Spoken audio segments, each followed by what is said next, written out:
we are up to mitzvah number 5, but because mitzvah number 5 relates to the Pesach offering, and by my calculation, there's not one mitzvah that relates to the passive offering. There's about 17. We're going to try to do today 13 of those 17 mitzvahs. I'm going to list the 17 mitzvahs, and then we'll try to cover 13 because there's a lot of common themes, overlapping themes between these mitzvahs. Now, it's important to stress there are many other Pesach, Passover-related laws, such as laws of matzah. We eat matzah. We don't eat chametz. We don't eat leavened bread. There's the general celebration of the festivals, which is its own mitzvah. There's the pilgrimage to Jerusalem. There's the mitzvah of retelling the Exodus story. There's many other commandments, mitzvahs in the Torah that are tangentially related to the Exodus. But the ones we're going to cover today are specifically related to mitzvah number 5, the mitzvah of the Pesach offering. And I want to quickly go through the 17 mitzvos, broken down into 5 different categories. Number 1, there's the idea of preparing the Pesach offering. That's comprised of 4 separate commandments. Number 1, to slaughter the animal the day before Pesach. Number 2, to only engage in the Pesach offering once the chametz, once the leavened bread has been removed from your house. Number 3 and 4 is that it has to be done in Jerusalem. It cannot be done in your backyard. If you build a nice altar in your backyard, it is not a kosher place to offer a Pesach offering. It's got to be done in Jerusalem or before Jerusalem in the various places where the Mishkan, the tabernacle, was situated, and the leftovers or the various parts of the Pesach offering. Of course, we eat it. It's consumed, but there are some parts of the animal that are burned on the altar. They have to be done that night. You can't burn it a month later. So that's the preparation of the Pesach offering. And those are 4 separate commandments. There's the consumption of the Pesach offering, that we have to eat it, number 1. We have to eat it roasted, not cooked. Number 2, we cannot take it outside of the home. So if you're eating it in a home, you can't walk out to the neighbor while holding the Pesach meat. That's number 3. Number 4, not to break a bone. You're not allowed to break a bone in the animal. And number 5, you cannot leave anything left over till the following morning. Everything has to be consumed that night. By the way, we have a Seder now, every Pesach, that is modeled after the celebration that was done in the times where we had a temple and there was a celebration in the night, the eve, the first night of Pesach. We revisit a lot of these themes during the Seder. Of course, we don't have a Pesach offering, but the Afikomen, for example, is the last matzah that we eat in the evening, is modeled, or it's a remembrance for the Pesach offering. There are 3 people that are disqualified from consuming from the Pesach offering. Each one of them is a separate mitzvah. Number 1, if it's a Jewish heretic. Number 2, if it's someone who is either not Jewish or hasn't fully converted. And number 3 is someone who is uncircumcised. And even if someone is uncircumcised for halakhic reasons, for example, if someone is a hemophiliac, God forbid, they cannot be circumcised, but still they're not allowed to eat from the Pesach offering. There are 4 more mitzvos related to a makeup date. If someone is not able to make the Pesach on the 15th day of Nisan, which is the day of Pesach, they make it a month later, and the 4 mitzvahs related to that. And there's a 17th mitzvah related to the Korban Chagiga, which is essentially another sacrifice and more meat that you eat on Pesach. Because the Pesach offering, everyone only has a very small amount of meat. You have an animal, it could have hundreds of pounds of meat, but there'll be hundreds of people or even thousands of people that each get one small little bit. As long as they eat the size of an olive's volume, that is sufficient for them to fulfill their responsibility of eating from the Pesach offering. But if people want to have more meat for their celebration, then they have a separate sacrifice, which is more steaks, more food for the celebration. So those are a quick survey of the 17 different commandments that we have related to the Pesach offering and to the celebration of the first night of Pesach. Now, there are common themes that are revisited in these mitzvahs. So, for example, In general, Pesach, it's the founding event, or it memorializes the founding event of our nation, the Exodus, and the subsequent 50 days later, the Sinai experience. These are the events that founded our nation, and therefore it's not a surprise that we have many activities, many mitzvos that are going to be invoking those events. So that's something we should be anticipating. And therefore, there's many miracles that happened. Like our nation, our religion was kickstarted with miracles. And miracles are God revealing himself and teaching us lessons. And therefore, it's important to remember those miracles, because those are the founding principles. Those revelations are the founding principles of our religion. And therefore, it's not a shock that there's many commandments that we're told to don't forget to remember those miracles. In addition, doing this exercise is going to strengthen our faith. It's very important not to miss out on the Pesach message, and therefore there's so many different activities that we're supposed to do. And finally, there's the idea of going through the transformation of the Exodus. We were freed from bondage, we were slaves, and then we became like royalty. We became from slaves of Pharaoh to being labeled a kingdom of priests and a holy nation. We became like children of God. We're princes and princesses. There's this transformation. We were slaves, and now we're like kings. And a lot of those ideas are manifest in the Pesach offering. So that's the general overview. I want to go through some of the details of this mitzvah. So the first thing is that we have to actually offer this sacrifice the day before Pesach. So Pesach begins on the 15th day of Nisan. And the day before, the 14th day of Nisan, what's called Erev Pesach, that's the busiest day of the Jewish calendar.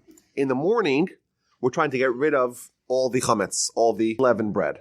That's the morning activity. Once that's done, you have the afternoon or mid-morning to afternoon activity till the evening, which is the only time to sacrifice the animal. Beforehand, we already have to be part of a group. So if I have an animal, I have a sheep, for example, this is my Pesach offering, I'm not going to eat the whole sheep. We have to finish the whole sheep by tomorrow morning. I have to be part of a group of 500 people that this is our sheep. And we have to have a representative taking the sheep to Jerusalem, or we'll probably all are already in Jerusalem, but going to the temple and not losing track and not swapping animals, because this is our animal. And no one else can partake in our animal because we're part of this group, and we cannot partake in anyone else's animal. So it's a lot of logistics if you just think about it. The Talmud even describes the chaos or the controlled chaos that reigned in the temple on the eve of Pesach. You have thousands, maybe tens of thousands of people in the temple grounds, tons of sheep. Can you imagine how much noise, what it smelled like? And everyone's kind of trying to keep track of their animal and making sure that it's an efficient process. And the Talmud even describes that they would have shifts. There was 3 shifts. There's a whole group of people part of the first shift. They try to process it as quickly as possible, and then they clear out the temple and bring in the next shift. And this is done over, you have 6 or 7 hours to get this all done. Obviously, it's a logistical nightmare, but the whole year, everyone's looking forward. This is the central event of the nation, the pilgrimage of all the Jews from all over the world traveling to Jerusalem and going to make this incredible celebration on Pesach. And it's kind of similar to what we have today. You know, we have Jewish families across the world on Pesach, on the night of Pesach, getting together, coming from different places, going to visit your parents, having your parents come visit you, siblings. It's kind of like this get-together event that is modeled essentially after what happened in Jerusalem on Pesach. Now, it's interesting that there's only 2 positive mitzvos that are so important, so central to what the Almighty wants from us in commandments, that if someone neglects to do them, if someone says, I'm not interested, they are cutting themselves off. They are disenfranchising themselves from the Jewish people. There are many mitzvos, many commandments that are negative commandments, prohibitions that if people transgress them, it's so severe that they're cutting themselves off from the Jewish people.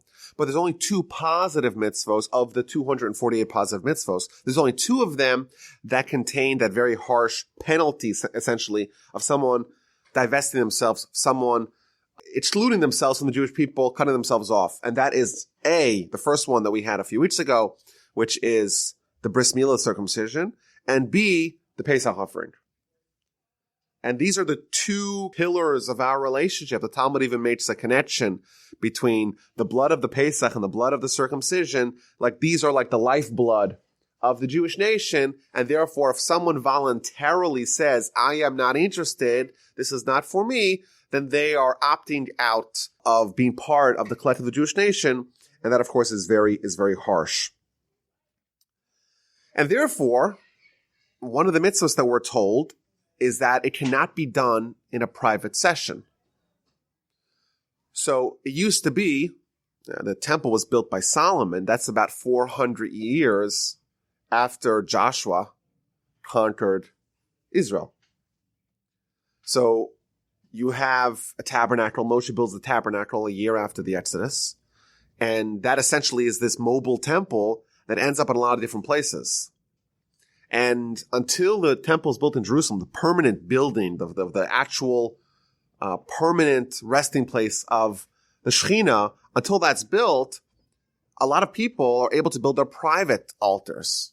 So if you live in northern part of Israel or you live some other place, it's a schlep to get to Shiloh or to wherever that's the Mishkan, the tabernacle, is currently situated. You're actually allowed to build a private altar. It's called a bama. And you're allowed to offer sacrifices there if you wanted.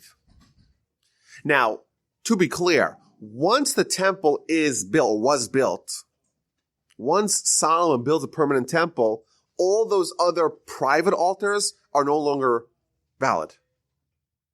However, there was a significant chunk of history where there were private altars in addition to one central altar in the tabernacle. And there's another mitzvah here that we're told that even when the private altars are a thing, they're not now, but even when they were a thing, there's one sacrifice that cannot be offered on a private altar, and that's the Pesach offering. And the idea is that this is something which is so central to be done together, in unison, all of Israel congregating together in one central location, having this magnificent event, all of us together. And therefore, even though there was a time in history where private altars were a kosher venue to offer sacrifices, this sacrifice is not allowed to be done there. Moreover, another mitzvah, that we're not allowed to offer the Pesach offering until all the chametz, all the leavened bread, has been disposed of. It's a prohibition. If someone has not finished burning their chametz, they cannot start the process of preparing the Pesach. And it's almost like a cutoff. There's this pre-Pesach world where there's still chametz, there's still unleavened bread. You're still living in that kind of environment. And then there's this point in time where now you're transitioning. And of course, there's a lot of meaning behind the matzah and the chametz and this transition, these 2 different worlds that we're temporarily kind of going into 7 days of Pesach mode and everything that it represents. But it's very important that there has to be this line in the sand where, okay, now we're transitioning towards Pesach mode and we cannot bring any of our chametz mode with us. Even today, we have to get rid of the chametz several hours before Pesach begins. I think most years it's around 11 o'clock or 12 o'clock in the morning, in the afternoon, where that's the deadline for not even eating. There's an earlier deadline we're not allowed to eat chametz many hours before Pesach actually begins. And then there's a time we have to get rid of all the chametz, which is maybe an hour later. And that is, again, all modeled after this procedure, this process that we don't have anymore, the Pesach offering, because that was done at a much earlier juncture in the day.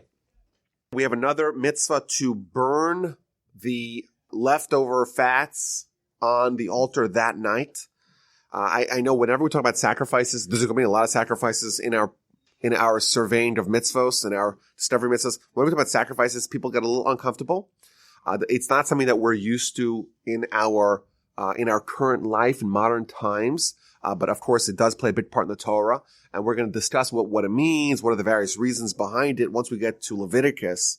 Right now, we're still in the middle of Exodus, chapter 12. But this is a sacrifice.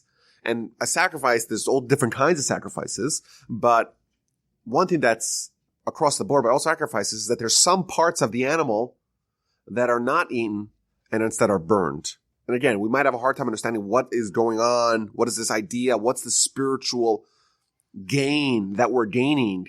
What benefit are we garnering with burning animals on the altars? That's a good question. We're going to get to that. But here we're told there's a specific time by which this has to be done. You cannot allow it to linger indefinitely. To process the Pesach offering, of course, the majority of the animal is going to be consumed. So that's not so strange. Unless you're a vegan or a vegetarian, you eat meat. So it's not that crazy to take an animal, to kill it, and to eat its flesh. Like, that's something that happens quite commonly. So that part of it's not strange, at least in our eyes. But here we're told, with sacrifices, there's certain parts of it that are going to be burned on the altar, and the Pesach offering cannot be burned indefinitely. It has to be burned that night. So there's a huge fire on the altar, and the imurim, which is like the innards, like the various parts of the animal that are not being consumed, are going to be burned that night. What about the consumption of the Pesach offering? So we got through the preparation. You have to go to Jerusalem. You have to slaughter the animal at a specific time. You have to process the sacrifice within a given time period. And then you have to eat it. And the mitzvah is you got to eat it the night of the 15th, which is the 14th after sundown. And there's, of course, certain parameters of when you're supposed to eat it. If you've been to a Seder that's got a little long, we always have to try to eat the afikomen, which is the last pizza matzah that we eat on Pesach, right after the meal. You always have to eat the afikomen before halachic midnight. Why? Because you have to eat the Pesach offering before halachic midnight, and therefore you have to eat the afikomen, which is modeled after it, before halachic midnight. Now, it's interesting. We're told details about how you have to process this. So you have a sheep. You're offering the sheep. What do you do with the meat? Could you fry it? Could you cook it? We're told in the Torah, it's a mitzvah in the Torah, that we cannot eat it partially cooked or roasted or cooked in water. It has to be roasted on the fire. It has to be a barbecue. It's a very strange mitzvah that we're told. The meat has to be processed in a certain way, and only that way, only that method of cooking it is valid. And in fact, in a Seder plate, there is a little chicken that we put that's roasted. And you're not supposed to eat it. In fact, you're not supposed to eat anything that's roasted on the night of Pesach, on the Seder. You're not supposed to, because it may look like you're eating from the Pesach offering, which, of course, we're not allowed to do yet. And here we're told that the Pesach offering has to be roasted. And it seems kind of strange. Well, what's this idea that you have to roast it? Why? What's wrong with cooking it? Why can you fry it? Why can I have... It seems so odd that the Torah tells us the actual way of processing this meat. Says the Sefer HaChinuch, why is it roasted? He says something very interesting. The way of princes and ministers is to eat roasted food, to eat barbecues, because it's very tasty and it's very good. But the rest of the nation, the simpletons, they can only get a little bit of meat. And if they get it, they have to cook it. Because when you roast something, it shrinks. And when you cook it, sometimes it even expands. And therefore, the king and the princess, they're not worried about the calorie count. There's plenty of food. And therefore, they can make it in the best way, even if it means they're going to compromise on the calories.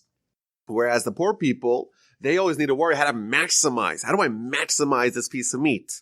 You could add all kinds of other stuff. You could cook it and let it expand a little bit. But on Pesach, we're remembering that we left Egypt. We were in bondage, and now we're freemen, and we became a nation of essentially teens. We're children of God, so to speak.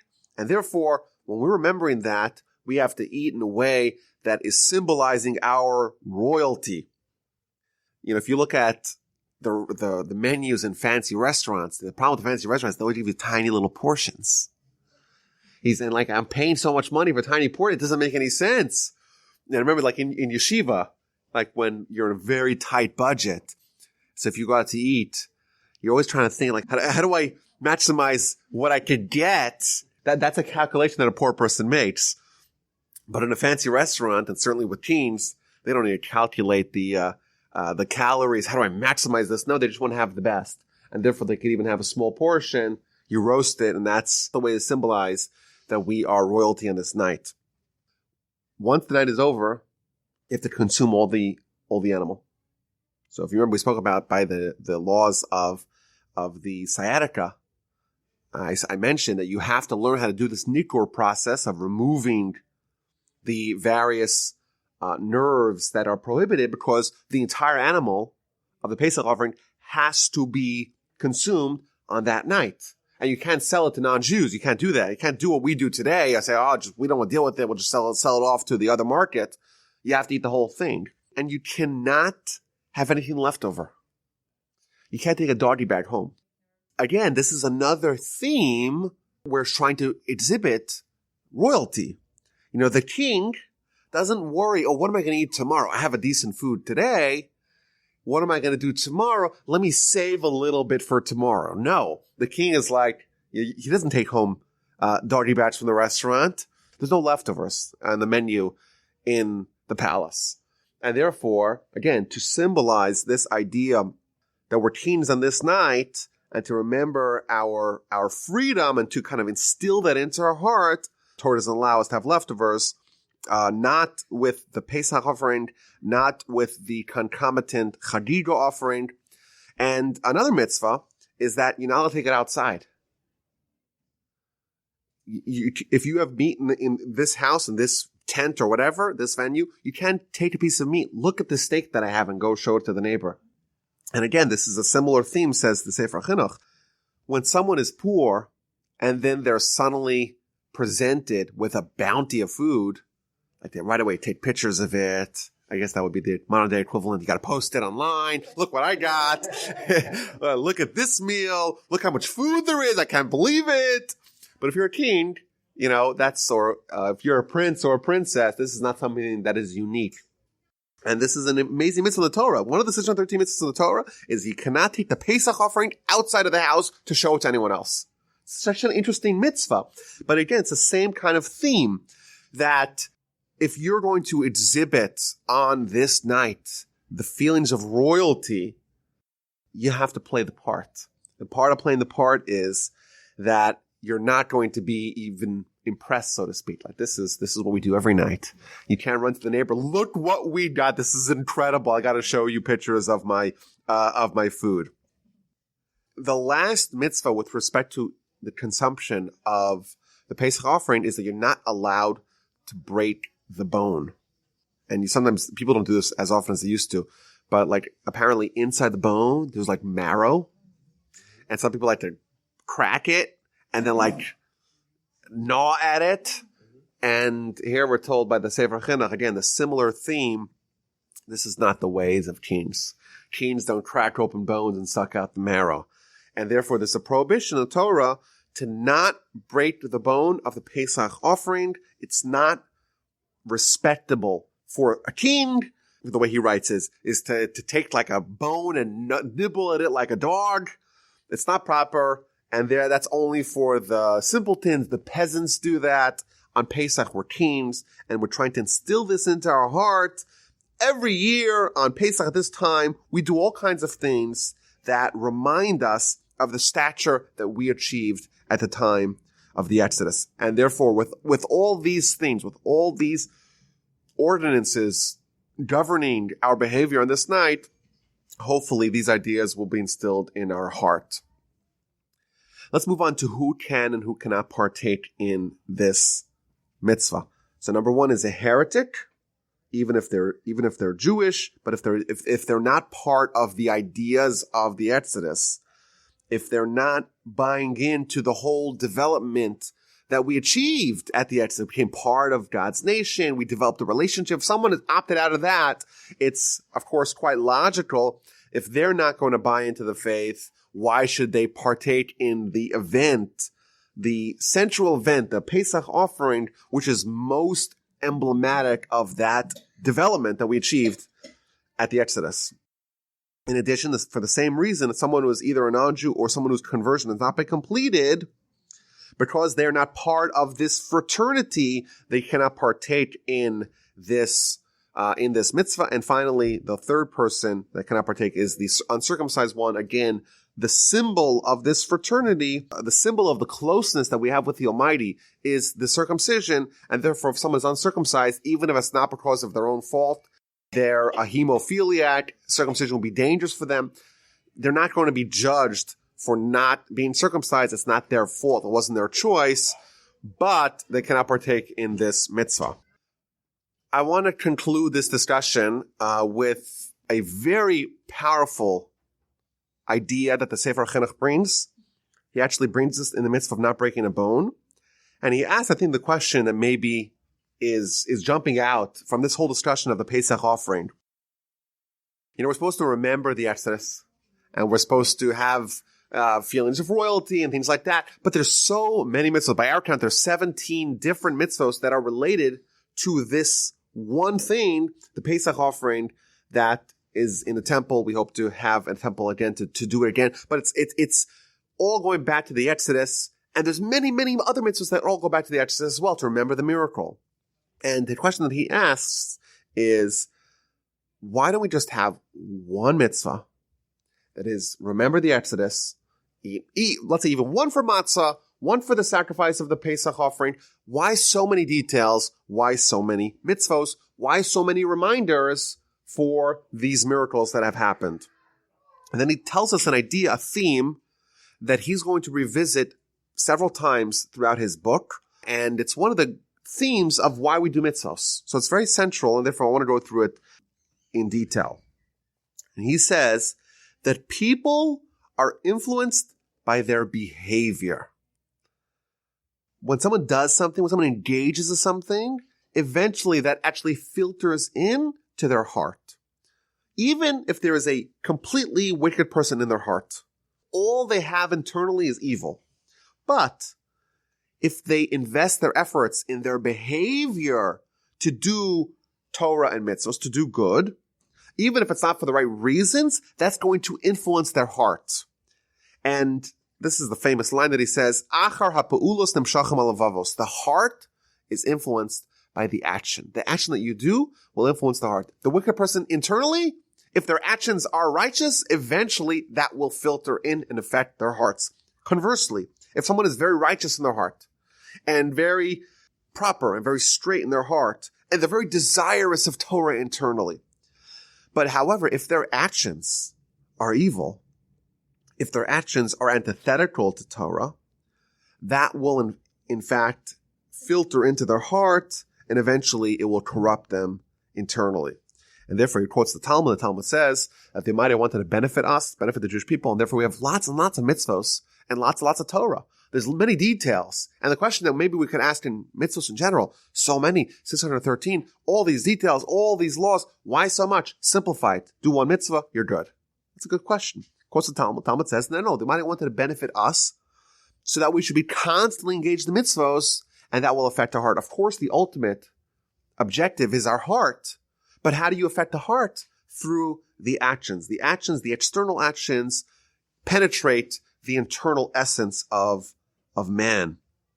And therefore, he advises the reader, examine your actions and your deeds, because after your actions are deeds is how you will be drawn. And don't be secure and say, listen, I believe. I'm a believer. I believe in God. My heart is complete and perfect. It's in the right place. What's the difference? What do I lose if my actions sometimes deviate from the purity of my heart? What do I have to lose? And says, no, you're making a big mistake, because you will be drawn after your behavior. He concludes the piece by saying, now you don't have a question as to why we have so many mitzvahs relating to the Pesach offering, because it's so important to remember these ideas, these themes of the miracles of the Exodus, and what that means with respect to Torah at large, what it means for us as a nation, how it impacts us as individuals after doing all these things on Pesach, even if we're not aware of how A leads to B, but it does. After your behavior, your heart will be drawn, and therefore these mitzvahs, there's so many details about that, and so much focus on it, and so many actions that we need to do, that of course is going to filter and change us internally. So that's the mitzvah of the Pesach offering. It's one of the pillars of the Jewish religion, and it's one of the things that we cannot fulfill today. We have the Afikomen, and a lot of the themes of the Seder are modeled after it. A lot of what we do on Pesach is trying to evoke it. We don't have it. I always tell my children, what's the first thing? Maybe I shouldn't release the secret, but we're friends here. The first thing that we do once we hear on the news or we read on the tweets that Messiah has come, the temple's being rebuilt, the first thing you do is you book a ticket for Pesach to Jerusalem, to Israel. Because if you think about it, there's being a mad rush. Once people kind of get their bearings, everyone's going to run to Expedia or United.com and going to run to book there because they realize, oh no, I got to be there for the pilgrimage. And before you know it, the prices are going to skyrocket. And therefore, the first thing you do is you book a ticket for you and your whole family to Jerusalem for Pesach, because there's going to be 15 million other people who are going to think of the same thing, but they won't necessarily, we're going to be ready for it. First thing you do, you go book the ticket. And they say, no, what do you mean? The Lufthansa is going to add flights. I don't know. Maybe they will, maybe they won't. Get in while it's still affordable. So that's my advice for everyone. I'll share it. I'll share my secret. And so that's the mitzvah. A lot of details in the preparation of the mitzvah and the consumption of this. Who's disqualified, who's not disqualified. There's, again, an entire section, 4 other mitzvahs related to the makeup date. If someone's not able to come to Jerusalem, not able to come to the temple during the actual Pesach, there's the second Pesach, a month later. We'll get to that mitzvah 380, 381, 382, and 383. We'll get to it when the time comes. We've covered mitzvahs 5, 6, 7, and 8. Next time we're going to do mitzvah 9. I look forward to it.